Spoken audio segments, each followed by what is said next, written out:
심화국어 수업 시작하겠습니다. 심화국어 11월 원격 수업과 관련돼서 강의 계획은요, 온라인 클래스 공지사항에 올려놓았습니다. 11월 수업은 공지사항에 올려놓은 대로 이번 10월 학평 기술 지문을 하나 더 볼 거고요. 우리가 현장 수업할 때 과학 지문을 한번 살펴봤죠. 기술 지문 관련해서 질문들이 있어서 학평의 기술 지문을 한 번 더 보고, 그래서 이 수업이 끝나고 나서부터는 기존에 안내했던 대로 수능 완성, 실전 모의고사에서 독서 지문 위주로 수업을 나가보도록 하겠습니다.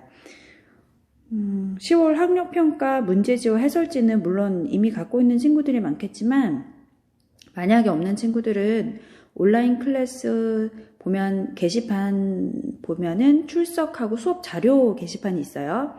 거기 수업 자료 클릭해 보면은 이미 학평 문제지하고 해설지를 선생님이 다 업로드 해놨거든요. 그래서 지금 만약에 없다면 잠시 수업을 멈추고 온라인 클래스 게시판, 출석, 그다음에 수업 자료 게시판이 있습니다. 클릭하셔서 PDF 파일을 미리 업로드 해놓은 거를 다운 받으시고 그 다음에 수업을 들으면 되겠습니다. 자, 기술 지문입니다. 10월 학력평가 27번에서 30번. 준비가 됐나요? 예측하기 먼저 해봐야 되겠죠? 27번 보시면 기억부터 디귿에 대한 설명으로 가장 적절한 것은, 그러면 궁금해요. 기억, 니은, 디귿은 과연 뭘까? 그래서 지문을 얼른 한번 봤더니 기억은 삽입정렬, 니은은 병합정렬, 디귿은 기수정렬입니다. 일단 기본적으로 이 기억, 니은, 디귿에 해당하는 개념을 좀 파악을 해야 될 것이고, 또 선지를 한번 훑어본 친구들 알겠지만 원리 방법과 관련된 설명이에요. 그래서 우리는 기억, 니은, 디귿의 개념과 원리 방법을 파악해야지 27번 문제를 풀겠구나 라는 생각을 할 수 있으면 예측하기를 잘한 것입니다. 그 다음에 28번 보시면 윗글을 바탕으로 보기를 이해한 내용으로 적절하지 않은 것은, 보기 한번 보세요. 이건 사례예요. 사례죠? 그러면 보기에 사례가 나왔다. 그러면 지문에서 개념이나 원리 방법 이런 것들을 어떻게 하는 것이다? 보기의 사례에 적용하는 것이다. 그렇기 때문에 우리가 예측하기를 하면서 보기에 사례가 나왔을 때는 지문을 읽을 때 개념을 설명하거나 어떤 대상의 원리 방법을 설명하는 부분을 꼼꼼히 읽어야 할 것이다 라는 생각을 하시면 되는 거죠. 자, 그 다음에 29번 문제 한번 보시면 A를 바탕으로 보기에 대해 보인 반응으로 적절하지 않은 것은, 그럼 일단 이 보기는 A하고 해당되는 내용이겠네요. 지문 읽으면서 A 부분을 읽고 이 보기의 내용이 무엇인지 한번 보면 될 겁니다. 보기를 먼저 한번 보죠. 예측하기니까. 집합의 원소를 오름차순으로 정렬할 때 기수정렬을 사용해보자. 그러면 이것도 결국은 구체적 사례란 말이죠. 그리고 여기 기수정렬이라는 말이 나와요. 우리가 조금 전에 예측하기를 27번을 하면서 디귿에 해당되는 것이 기수정렬이라는 걸 이미 봤어요. 예측하기를 하면서 우리는 또 하나 정보를 얻었습니다. 29번 문제는 기수정렬과 관련된 내용이고, 이 기수정렬과 관련된 것을, 원리 방법을 이 보기에 있는 사례에 적용하는 문제구나. 그러면 우리는 디귿에 해당되는 기수정렬을 읽으면서 이 보기를 같이 본다면 내용 파악을 더 빨리 정확하게 할 수 있을 것이다 라는 생각을 할 수 있겠죠. 만약에 그렇지 못했다면 이번 기회를 통해서 다시 한번 사고하는 연습을 하시고, 비슷한 문제 아니면 여러분들이 이걸 다시 한번 복습할 때 이런 훈련을 하시면 다음에 이런 종류의 사고하는 문제를 풀 때 훨씬 도움을 받을 수 있겠죠. 그러기 위해서 공부를 하는 겁니다. 그래서 우린 사례에 적용하는 문제 봤고요. 30번 가의 이유로 가장 적절한 것은, 그러면 이거는 우리가 지문 아직 보지 않았지만 분명히 지문 한 부분에 밑줄이 쳐져 있는 거예요. 그럼 우리는 밑줄 쳐져 있는 문제에 대한 내용을 어떻게 풀어야 된다고 했어요? 여러 차례 얘기를 했었죠? 그렇죠. 맥락을 고려해서 읽으면서 이 밑줄 쳐져 있는 가에 해당되는 이유를 먼저 생각을 하셔야 됩니다. 답을 찾으셔야 돼요. 지문을 읽으면서. 그 다음에 내가 생각해낸 답이 어딨나를 선지 1번부터 5번까지 훑어봐야 된다고 했죠. 그래서 그렇게 30번 문제를 푸시면 되겠습니다. 그럼 우리 지문을 한번 같이 살펴보도록 하죠. 9면이에요. 10월 학력평가 문제지 9면 기술 지문이고요. 27번에서 30번에 해당되는 문제입니다. 어서 펴세요. 자, 알고리즘은 컴퓨터에서 문제 해결 방법을 논리적인 순서로 설명하거나 표현하는 절차이다. 그런데 문제 해결 방법에는 여러 가지가 있을 수 있어 어떤 방법으로 문제를 해결하느냐에 따라 효율성이 달라진다. 일단 지금 읽은 부분은요, 알고리즘이 무엇인지 설명을 하고 있어요. 그렇죠? 그래서 알고리즘 네모박스 쳤습니다. 개념이잖아요. 개념을 설명했죠. 그 다음에 이 알고리즘을요, 효율성과 관련지어 설명을 하고 있어요. 그러면서 네 번째 줄에 뭐라고 얘기하냐면 알고리즘의 효율성을 분석할 때 흔히 뭘 사용한다? 시간 복잡도를 사용한다. 아, 그렇구나. 알고리즘이 효용이 있냐 없냐 아니면 효용이 크냐 작냐를 따질 때 이 시간 복잡도라는 걸 사용해서 언급을 하나 봐요. 그럼 시간 복잡도가 뭔지 알아야 되겠죠? 바로 이어서 시간 복잡도가 무엇인지 개념 설명을 하고 있습니다. 시간 복잡도 네모 박스 하시고요. 시간 복잡도는 반복적으로 수행되는 연산의 횟수를 이용해서 나타난다. 아, 그렇구나. 내려가세요. 정렬이라는 것이 있습니다. 이 정렬은 원소들을 오름차순이나 내림차순과 같이 특정한 순서에 따라 배열하는 것이다. 정렬이 무엇인지 개념을 설명하고 있죠? 밑줄 쳤습니다. 그 다음에 정렬을 통해 특정 원소를 탐색하는 데 소요되는 시간을 줄일 수 있다. 아, 뭔가 할 때 시간을 줄일 수 있대요. 이거는 정렬의 기능이라고 볼 수 있겠죠? 정렬의 기능은 이런 것들이 있다. 뭐 장점이라고 볼 수도 있을 것입니다. 그래서 정렬과 관련된 내용까지 첫 번째 단락에서 살펴봤어요. 근데 우리는 예측하기를 통해서 어떤 문제들이 나올 것이고 이 문제들을 풀기 위해서 어떤 종류의 내용들을 파악해야 되는지 이미 한번 살펴봤어요. 첫 번째 단락은 그냥 넘어가도 되겠죠? 자, 두 번째 단락 바로 가겠습니다. 삽입 정렬은 정렬된 부분의 정렬한 원소의 위치를 찾아 삽입하는 방식이다. 아, 원리 방법에 대한 설명이네요. 자, 집합이 있어요. 이 집합을요, 오름차순으로 정리할 경우 먼저 564를 정렬된 부분으로 가정을 하고 564를 기준으로 두고 그 다음 원소인 564 뭘 비교해요? 527을 비교하는 거죠. 564하고 527하고 비교했을 땐 뭐가 뭐 앞으로 와야 돼요? 그렇죠. 527이 564에 앞으로 와야 되죠. 그래서 이러한 형태가 되는 거죠. 그 중에서 564 비교하여 564 앞으로 삽입되고 다시 527과 비교해서 527이 앞으로 삽입한다. 정렬된 부분과 정렬한 원소를 비교해서 삽입할 필요가 없다면 이런 내용이 중요한 거죠, 여러분. 삽입할 필요가 없을 수도 있어요. 예를 들어서 보시면 72, 34, 그 다음에 89 이런 게 있어요. 그러면 내가 이 72, 34, 89를 뭐랑 비교할 거냐면요. 527하고 비교를 할 거예요. 이 집합이 있고 527하고 비교를 할 겁니다. 그럼 527하고 71을 비교해요. 그러면 527하고 71을 비교했을 때 이 527은요. 72보다 크죠. 그러니까 앞에 삽입할 필요가 없잖아요. 그러면 순서를 그대로 유지해요. 그 얘기를 하는 거예요. 그래서 삽입할 필요가 없다면 순서를 그대로 유지한다. 만약에 527하고 34랑 비교를 해요. 마찬가지죠. 527은 34보다 더 크기 때문에 이 앞으로 갈 필요가 없잖아요. 그럼 삽입할 필요가 없는 거죠? 순서는 그대로 유지됩니다. 527을 89랑 비교해요. 마찬가지예요. 89보다 527이 더 커요. 그러니까 527이 89 앞으로 삽입될 필요가 없는 거죠. 이럴 경우 순서를 그대로 유지합니다. 그래서 지금까지 설명하고 있었는데 뭔가 삽입되는 것을 설명하고 있었는데 지금 설명하는 경우는요. 삽입할 필요가 없는 거예요. 중요한 정보죠. 삽입 정렬은 원소들을 비교하여 삽입하는 과정이 반복되므로 비교 연산의 횟수를 구하여 시간 복잡도를 나타냅니다. 이 경우 집합 564, 527 이런 집합의 원소를 오름 차순으로 정렬하면 시간 복잡도는 어떻게 된다고요? 28이 된다. 이렇게 설명을 하고 있습니다.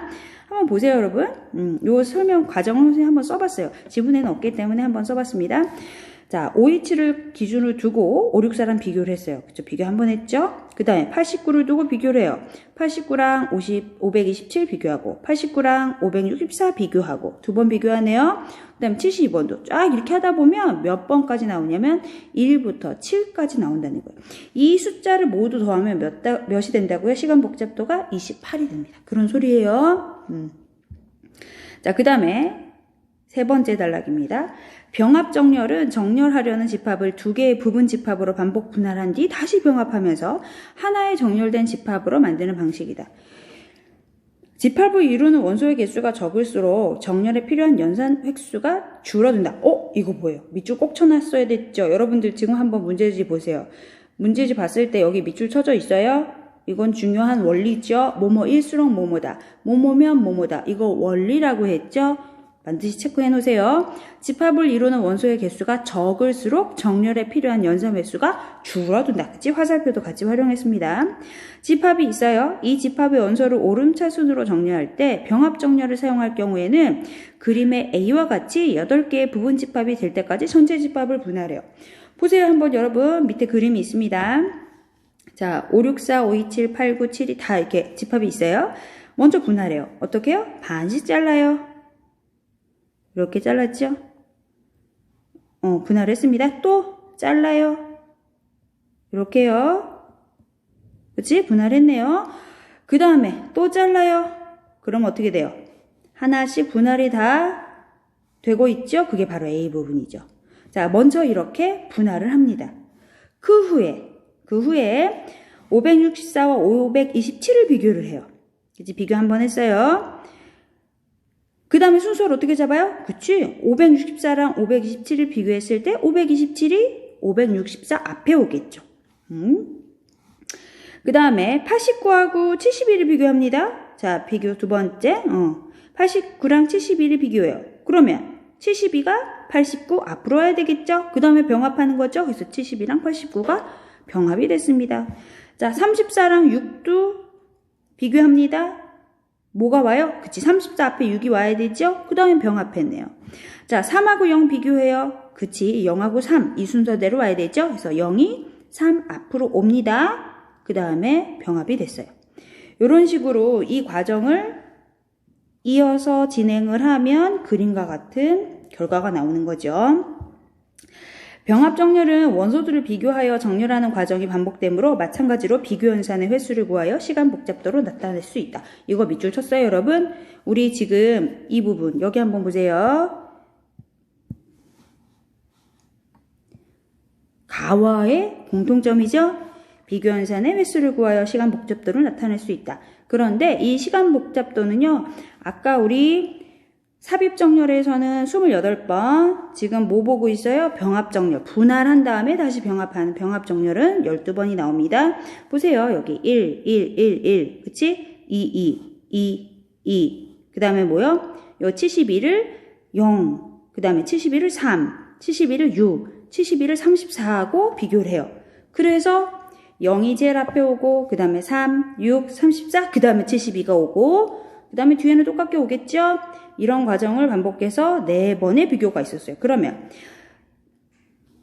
564랑 527 비교 한번, 89랑 72 비교 한번, 34랑 6 비교 한번, 3이랑 0 비교 한번. 그럼 1 플러스 1 플러스 1 플러스 1이 나오는 거고, 그 다음에 여기에서도 보시면 527, 564, 72, 89 이렇게 분할된 거 있죠? 그래서 72를 527을 한번 비교하고 이 527을 89랑 비교해요. 그러면 어떻게 병합이 되는 거예요? 72가 제일 앞에 오고 그 다음에 89가 그 뒤에 오고 527, 564 순서대로 되는 거죠. 마찬가지예요. 0을 6이랑 비교해요. 그러면 0이랑 6을 비교했을 때 0이 앞에 오고 또 6이랑 3을 비교해요. 그러면 6 앞에 3이 오겠죠? 그래서 0, 3, 6, 그 다음에 34. 이렇게 두 번의 비교를 통해서 병합을 하는 거죠. 그래서 12번은 1 플러스 1 플러스 1 플러스 1, 그 다음에 동그라미 2번, 동그라미, 동그라미, 그 다음에 마지막으로 72를 0, 3, 6, 34하고 비교하면서 4번의 비교가 일어났잖아요. 그러면 마지막으로 4, 그럼 총 12번. 시간 복잡도가 어떻게 됐다? 병합 정렬에서 앞에 있는 삽입 정렬하고 비교했을 때 더 감소했다. 이런 얘기가 네 번째 단락에 나와 있는 거죠. 자, 다섯 번째 단락 보겠습니다. 한편 기수정렬이라는 게 있어요. 굳이 디귿까지 알아야지 우리가 27번 문제부터 풀 수 있는 거죠. 기수정렬은 원소들의 각 자릿수의 숫자를 확인하여 각 자릿수에 해당하는 Q에 넣는 방식이다. 근데 여러분 아까 우리 예측하기 할 때 29번 잠깐 보세요. 29번에 A를 바탕으로 보기에 대해 보인 반응으로 적절하지 않은 것은 그렇게 나왔었죠. A는 뭐예요? 기수정렬에 대해서 설명하는 부분이에요. 그럼 이거를 이 기수정렬하고 관련된 개념, 원리 방법을 29번의 보기의 사례랑 적용시켜서 푸는 문제란 말이에요. 같이 보면 훨씬 더 좋겠죠? 여러분들 같이 한번 보세요. Q는 먼저 넣은 자료를 먼저 내보내는 자료 구조이다. Q라는 것이 어떤 개념을 가지고 있구나. 먼저 넣은 자료를 먼저 내보내는 자료 구조를 Q라고 하는구나. 개념이니까 밑줄 쳤죠? 원소들의 각 자릿수의 숫자를 확인하기 위해서는 나머지를 구하는 모듈로 연산을 수행한다. 기억, 니은과는 다른 기수정렬이. 다시 말해서 삽입정렬과 병합정렬이랑은 조금 다른 방식을 지금 사용하고 있어요. 집합이 있습니다. 이 집합의 원소를 오름차순으로 정렬할 때 기수정렬을 사용하는 경우 먼저 모듈로 연산으로 숫자를 확인하는데 몇 자리부터? 1의 자리부터 확인을 하는 거예요. 자, 그 다음 564를 Q4에, 527을 Q7에, 89를 Q9에, 71을 Q2에, 34를 Q4에 이렇게 넣는 거예요. 지금 무슨 말이에요? 여기 보세요. 이 집합이죠. 같지요. 구체적 사례요. 지금 좀 전에 우리가 보고 있었던 A 묶여있는 부분, A라고 묶여있는 부분에 그 사용된 집합이랑 같은 집합입니다. 같이 보세요. 집합이 있는데 이걸 오름차순으로 정렬할 때 기수정렬을 사용하는 거예요. 지금 이게 A 부분에서 설명하는 부분이잖아요. 먼저 뭘 본다 그랬어요? 1의 자리를 본다 그랬죠? 그래서 564 보세요. 564의 1의 자리는 4죠? 그러니까 Q4에 지금 564가 먼저 들어간 거죠. 그 다음에 527 보세요. 527의 1의 자리는 뭐예요? 7이잖아요. 그러니까 Q7에 지금 들어간 거죠. 그쵸? 89는 1의 자리가 뭐예요? 9잖아요. 그러니까 Q9에 89가 들어갔어요. 72는요? 1의 자리가 2잖아요. Q2에 당연히 들어가겠죠? 0은 1의 자리가 0이죠? 그러니까 Q0에 들어가는 거죠. 이거예요. 이게 기수정렬이에요. 자, 이어서 한번 보도록 하겠습니다. 이렇게 1차 정렬된 원소들을 다시 모듈로 연산으로 10의 자리의 숫자를 확인해서 차례대로 해당하는 Q에 넣어 2차 정렬한다. 자, 1차 정렬했어요? 그 결과 이렇게 나왔죠? 그걸 어떻게 하는 거예요? 10의 자리에 넣는 거예요. 그럼 0부터 보세요. 0이 0 어디로 들어가요? 10의 자리가 없죠? 10의 자리는 없는데 어떻게 해요, 선생님? 지문 밑에를 좀 더 봅시다. 해당하는 자릿수가 없다면, 그치? 이런 경우, 무모한 경우를 설명하는 건 중요하다 그랬어요? 그 경우에 따른 결과가 달라지는 거잖아요. 해당하는 자릿수가 없다면, 좀 전에 우리가 본 것처럼, 우리 0 넣으려고 그러는데 10의 자리를 봐야 돼. 0은 10의 자리가 없잖아요. 그럼 어떻게 하냐? 해당하는 자릿수가 없다면 자릿수의 숫자를 0으로 간주해서 정렬을 한다. 그치? 그러니까 지금 0은 어디로 간 거예요? Q0이 들어간 거지. 자, 72 보세요. 10의 자리 7이죠? Q7 들어가겠죠? 그 다음에 3은요. 10의 자리 없잖아요. 어디로 들어가요? 그렇지. Q0으로 넣는 거고 564에 10의 자리는 6이잖아요. 그럼 Q6이 들어가는 거죠. 34는요. 10의 자리가 3이죠? 그럼 Q3으로 들어가고 6은요. 10의 자리 없죠? 그러니까 Q0으로 들어가는 거죠. 이렇게. 그러면 이 결과값은 어떻게 나올 것 같아요? 그치? 여기에 결과값은 Q가 뭐라 그랬어요? Q는 우리 아까 다섯 번째 단락 맞죠? 다섯 번째 단락 두 번째 줄에 Q는 먼저 넣은 자료를 먼저 내보내는 자료 구조이다. 그러니까 먼저 들어간 거 0부터 먼저 들어갔잖아요. 그러니까 0 그 다음에 노란색이네요. 잠깐만요. 파란색으로 0 3 6 그 다음에 527 34 564 72 89 이렇게 나오는 거죠. 결과값이 먼저 들어간 게 먼저 나온다. 그래서 0부터 89까지 2차 결과값이 나오는 거죠. 그러면 마지막 3차는 어떻게 되는 걸까요? 우리 아까 지문을 다 읽진 않았지만 그치 100의 자리를 보는 거잖아요. 지금 이 집합을 보면은 100의 자리가 가장 큰 자릿수잖아요. 그러니까 100의 자리 보시면 자, 0을 보세요. 100의 자리 없죠? 0으로 관지합니다. Q 0에 들어가요. 3도, 6도 마찬가지예요. 0, 3, 6 이렇게 들어갔죠? 자, 527은 100의 자리가 5죠? 그럼 Q 5에 들어가겠네. 그치? 34는요. 100의 자리 없어. 넌 Q 0으로 들어가. 그치? 564는 100의 자리가 5지요. Q 5로 들어가고요. 72는 없어. 89도 없어. 다 Q 0으로 순서대로 들어가는 거예요. 그럼 결과가 어떻게 돼요? Q는 먼저 들어간 거 먼저 나온다 그랬죠? 0, 3, 6, 34, 72, 89. 그치? 그 다음에 527, 564 이렇게 결과값이 나오는 거죠. 이렇게 사례 적용해서 보면은 6번째 단락이 훨씬 더 이해하기가 좋겠죠. 이어서 보겠습니다. 기수정렬은 원소들 중 자릿수가 가장 큰 원소의 자릿수만큼 원소들의 자릿수의 숫자를 확인하는 과정이 반복되므로 그랬지. 우리가 좀 전에 봤던 집합에서는 527, 564, 그쵸? 100의 자리까지 있었죠? 그렇기 때문에 100의 자리까지 확인을 한 거죠. 1의 자리, 10의 자리, 100의 자리 이렇게. 모듈로 연산의 횟수를 구하여 시간 복잡도를 나타낼 수 있다. 이거는 집합 정렬이나 그 다음에 병합 정렬이랑 조금 달랐죠? 그래서 모듈로 연산의 횟수를 구하여 시간 복잡도를 나타내는데 이렇게 하면 시간 복잡도는 몇이 된다? 24가 된다. 그렇게 나와 있습니다. 자, 7번째 단락 마지막으로 한번 읽어보시고요. 그러면 우리 문제를 한번 29번 문제를 풀어봅시다. 좀 전에 읽은 A 부분에 해당되는 사례까지 같이 봤으니까 자, 선지 1번 한번 보세요. 1차 정렬에서 564와 34를 Q4에 넣는 것은 1의 자리 숫자가 동일하기 때문이다. 그렇죠? 그치? 1차 정렬에서 이거잖아요. 1의 자리. 그 다음에 선지 2번. 2차 정렬의 결과는 이런 순서대로 나타나는군. 그치? 우리 아까 써봤죠? 먼저 들어간 거 먼저 나오잖아요. 그래서 036부터 시작해서 89까지 이렇게 나오죠. 3번 3차 정렬에서 036은 모두 10의 자릿수가 0으로 간주되기 때문에 Q0이 아니 3차 정렬은 뭐라고요? 100의 자리를 본다고 그랬잖아요. 10의 자리가 아니라 100의 자리죠. 답은 몇 번? 3번. 선지 4번 한번 보세요. 1차 정렬에서는 Q4에 564를 가장 먼저 넣고 3차 정렬에서는 Q0에 0을 가장 먼저 넣는군. 그렇지. 왜냐하면 564가 가장 먼저 들어간 게 이 집합에서 보시면 564가 제일 먼저 있었죠. 그러니까 얘가 먼저 여기에 들어간 거고 그 다음에 보세요. 0이 먼저 있죠? 0이 먼저 들어가. 그 다음에 결과값도 이렇게 먼저 들어간 게 먼저 나온 거고요. 그러면 이 설명도 맞는 내용이네요. 선지 5번. 자릿수가 가장 큰 원소는 100의 자릿수이기 때문에 3차 정렬 결과 모든 원소가 오름차수로 정렬되는 거. 그렇지. 100의 자리까지. 그 내용은 어디 있었어요? 우리 좀 전에 봤었던 6번째 단락에 있었죠? 기수정렬은 원소들 중 자릿수가 가장 큰 원소의 자릿수만큼 원소들의 자릿수의 숫자를 확인하는 과정이 반복되므로 그치? 선지 5번도 맞습니다. 그래서 29번에는 답이 3번. 자, 27번 봅시다. 기역부터 디귿에 대한 설명으로 가장 적절한 것은 자, 선지 1번 보세요. 기역과 달리 니은에서는 정렬된 부분의 원소와 정렬한 원소를 비교한다. 틀렸어. 왜요?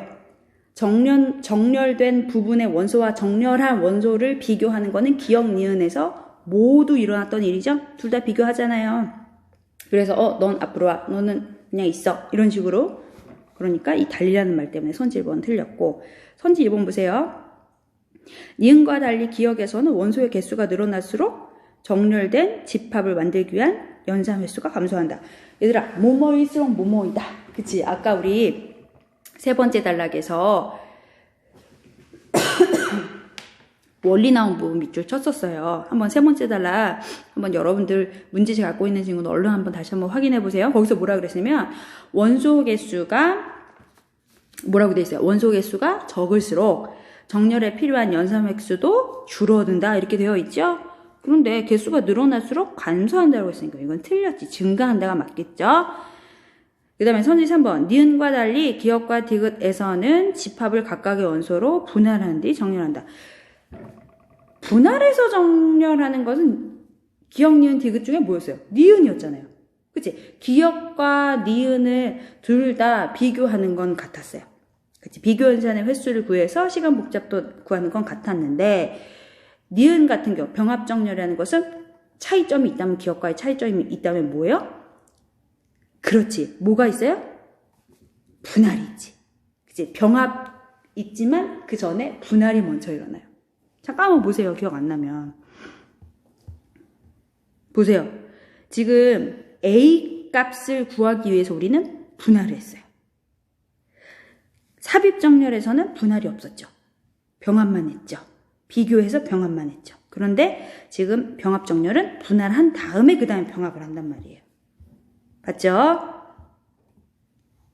그러니까 지금 여기 보면은 선지 3번에 분할한 뒤 정렬한다는 것은 니은에만 해당되는 내용이라는 거죠. 선지 4번 보세요. 디귿과 달리 니은에서는 원소들의 자릿수에 따라 모듈로 연산의 반복 횟수가 원소들의 자릿수에 따라서 모듈로 연산 방식 쓰는 건 뭐였었어요? 디귿 기수정렬이었었죠? 그쵸? 들렸습니다. 선지 5번. 디귿과 달리 기역과 니은에서는 원소들 간의 비교 횟수를 통해 시간 복잡도를 구한다. 그렇지? 공통점이었죠? 아까 밑줄 쳤었죠? 디귿은 뭐였었어요? 원소들 간의 비교 횟수가 아니라 모듈로 연산의 반복 횟수를 통해서 시간 복잡도를 구했습니다. 27번의 답은 5번. 그 다음에 윗글을 바탕으로 보기를 이해한 내용으로 적절하지 않은 것은 28번은 좀 어려웠어요.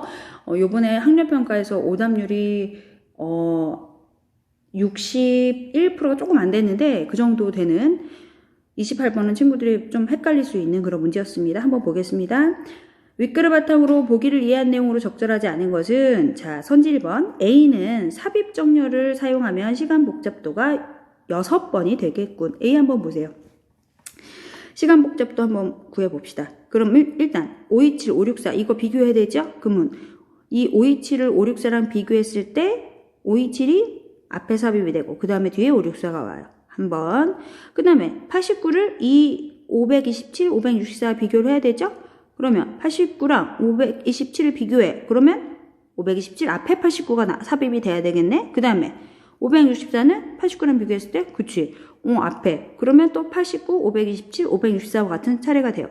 그 다음에 71을 또 이렇게 비교를 해야 되는 거죠?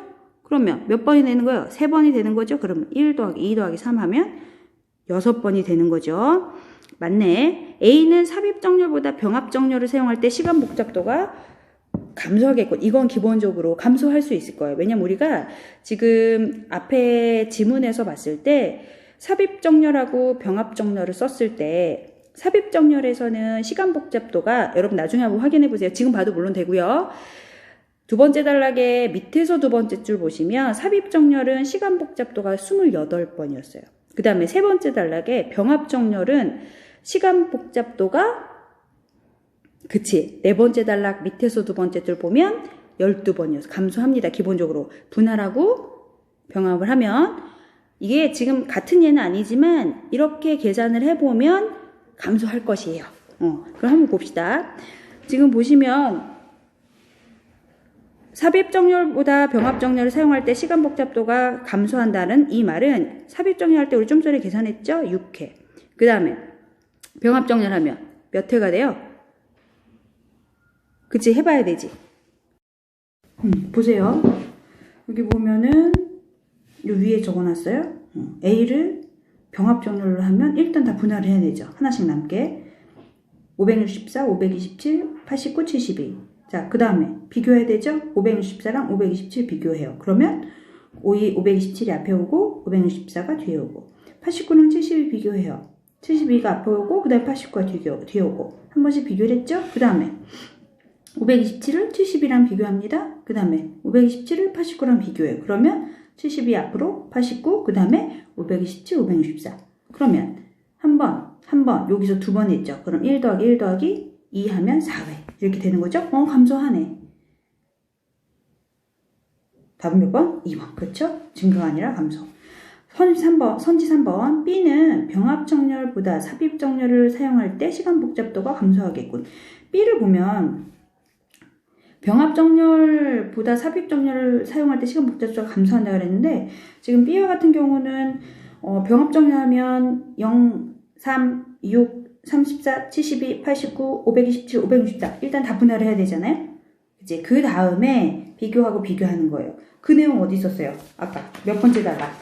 지문에서 세 번째 단락에서 똑같은 경우잖아요. A 상태에서 비교하는 거잖아요. 세 번째 단락에 있는 내용이. 그렇기 때문에 여기서 병합정렬로 시간 복잡도 구했을 때 그치 12였었죠? 네 번째 단락 밑에서 두 번째 줄에 이거는 12에. 그러면 두 번째 단락 한번 보세요. 이 B의 경우에는 병합정렬을 할 때는 12회가 나왔어. 그러면 삽입정렬 할 때는 뭐냐? 삽입정렬 할 때 여러분 두 번째 단락의 밑에서 하나, 둘, 셋, 넷, 다섯, 여섯 번째 줄 보시면 잠깐 보여줄까요? 여기 보시면 이 부분이 삽입할 필요가 없다면 순서를 그대로 유지한다. 이 부분이 이 문제랑 관련된 부분이었던 거예요. 봅시다. 자, 0하고 3하고 비교해요. 어때요? 순서를 바꿀 필요가 없죠? 그 다음에 6은요. 그대로 있으면 돼. 34는요. 비교해요. 72는요. 마찬가지로 삽입할 필요가 없잖아요. 89는요. 0, 3, 6, 34, 72라는 이 집합과 89를 비교하면 그죠? 삽입될 필요가 없는 거죠. 유지한다. 마찬가지. 그러면 한 번 이렇게 비교하는 거예요. 총 몇 번? 7회. 그러니 B는 병합정렬보다 삽입정렬을 사용할 때 시간 복잡도가 감소하겠고, 그치? 병합정렬할 땐 12회, 삽입정렬할 땐 7회니까. 4번, C는 병합정렬을 사용하면 시간 복잡도가 12번이 12번이 되겠군. 그치? 이거 좀 전에 네 번째 단락에 있었던 내용이니까 분할해서 한번 갔죠. 그 다음 5번, B와 C는 기수정렬을 사용하면 시간 복잡도도 동일하겠군. 왜냐면 기수정렬은 자릿수를 비교하는 거잖아요. 그러면 B하고 C는 모두 보시면 세 자릿수죠. 가장 큰 게 564, 564. 그렇기 때문에 시간 복잡도 동일하다는 설명이 맞는 거죠. 그래서 28번의 답이 2번이 되는 거죠. 그 다음에 마지막으로 30번 보시면 가의 이유로 가장 적절한 것. 가가 뭐였냐면요. 자, 가를 보시면 가가 어디냐. 세 번째 단락. 그림의 A와 같이 8개의 부분 집합이 될 때까지 전체 집합을 분할한다. 왜 이렇게 분할해요? 병합정렬은 분할한 다음에 병합하는 거잖아요. 그렇게 하면서 어떻게 됐어요? 시간 복잡도가 줄어들었죠? 삽입정렬하고 비교했을 때? 그럼 이런 내용들을 고려해서 답을 찾으면 뭐예요? 전체 집합을 정렬하는 것보다는 분할해서 하나씩 다 분할한 다음에 정렬하는 것이 시간 복잡도가 줄어들었죠. 다시 말해서 연산 횟수가 줄어드는 거죠. 답은 뭐예요? 1번이요. 이건 뭐냐면 결국 가 부분이 분할한다는 내용이 삽입정렬과 병합정렬의 차이점이에요. 삽입정렬에는 분할이 없어요. 병합만 해요. 비교해서. 근데 병합정렬은 일단 다 어떻게 해요? 하나씩 다 떨어질 수 있도록 분할을 해요. 그 다음에 비교해서 병합한단 말이에요. 결국은 이 문제는 뭐다? 차이점, 기억과 니은의 차이점을 잘 파악했느냐를 묻는 문제입니다. 답은 1번이에요. 이렇게 해서 기술 지문의 문제를 우리가 한번 풀어봤는데요. 사실 기술 지문 자체가 이건 어렵거나 그렇게 까다로운 내용은 아니었어요. 하지만 우리가 생각하는 연습을 하기에는 좋은 요소들이 곳곳에 있었거든요. 그래서 여러분들 이번 수업을 통해서 기술 지문을 다시 한번 읽는 연습, 그 다음에 문제를 풀어가는 연습들을 해서 이런 관련된 문제가 나왔을 때 보다 시간을 좀 줄이고 문제를 푸는 시간을 줄이고 더 정확하게 답을 고르는 그런 연습을 할 수 있는 기회가 됐으면 좋겠습니다. 수고하셨습니다.